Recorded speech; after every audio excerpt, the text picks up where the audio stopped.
नमस्कार मु पपु आपण मानक स्वागत करुच्ची लाइव टू वीडियो एथरा शुणा संपूर्ण संवाद केन्द्रापड़ा खबर खोलाखोली भाव में निर्वाचन नियम को संपूर्ण भाव में उल्लंघन करा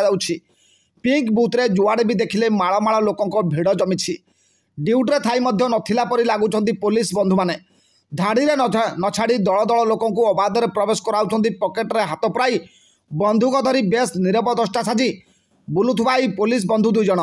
देखुना केमिति जड़े पुलिस बंधु आराम रे पूरापूरी चुपचाप बसी रही चेयर उपरे आउ बुली बुली आउ जड़े बंधु पकेट्रे हाथ पुराई देखुंट आउ जड़े पकेट्रे हाथ पुराई बुलुंट। हाँ आज्ञा आम कहूँ केन्द्रापड़ा हाईस्कल परिसर में कर चारोटी बूथ को मिसाई से पिंक बूथर कथा देखुना एटी भोट चली ना बूथ भितर आज्ञा यात्रा चली केमिति बूथ परिसर में भोट देवा अपेक्षा भोट नदेवा लोकों अधिक भिड़ जमी बूथ परिसर में होहल्ला पाटितुंड सहित कोलाहल लगी रही हेले ड्यूटी थिबा पुलिस बंधु मानक ये सब किसी फरक पड़ुनी संपूर्ण भाव में निर्वाचन आईन को एटी उल्लंघन करा दायित्व थिबा प्रशासनिक अधिकारी नीरव दस्ता पलटि आउ थे आज्ञा टिके भल भाव में दृश्य गुटी नजर पकाई नियंतु ए बंधुकधारी पुलिस बंधु जनक किपरि ड्यूटी नकरी पकेट्रे हाथ पुराई बुलुंट आउ नीरव आउ जड़े बसी रही ए दृश्यावली हूँ केन्द्रापड़ा हाईस्कल परिसर दृश्यावली आपण मैंने समस्त एटी अनुमान करें ये बूथ रे केमिति भोट ग्रहण करा किभली भाव में ये बूथ रे विशृंखला सृष्टि होती आपण मैंने टिके देखंतु तो ये बूथ भितर किभली भाव में शह शह हजार हजार असामाजिक लोकंकर मध्य प्रवेश रही जो बंधु माने धाड़ी में छड़ाई भोट देवाक आसी से माने डिस्टर्ब करुँच आपण मैंने देखिपे किभली भाव में ये बूथ रे माळ दल दल लोक मैंने बुलुंट आपण मैंने सीधासलख दृश्य देखुं ये दृश्यावली हूँ केन्द्रापड़ा हाईस्कल परिसर दृश्यावली जो पुलिस बंधु मैंने दायित्व अच्छा ड्यूटी अच्छा ड्यूटी को कर्तव्य को से ठीक भाव में परिचालना करूना जहाँफल अबाध लोक मानकर बूथ भितर भिड़ जमी आपण मैंने सीधासलख दृश्य देखुं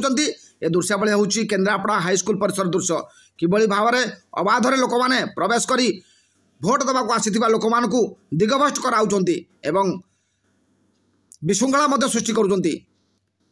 तेबे आगो चलंतु देखिबा किभली भाव में ए बूथ रे चली भोट ग्रहण प्रक्रिया।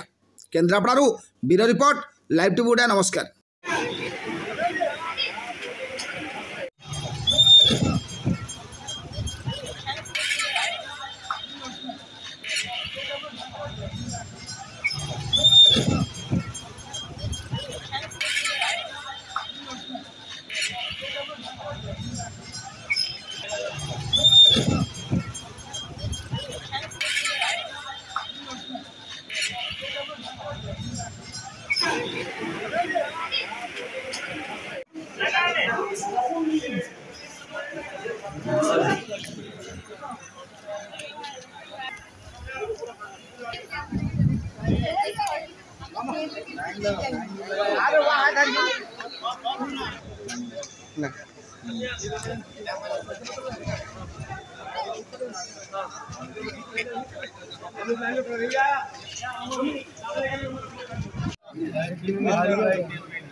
पानी तो अच्छा लगा।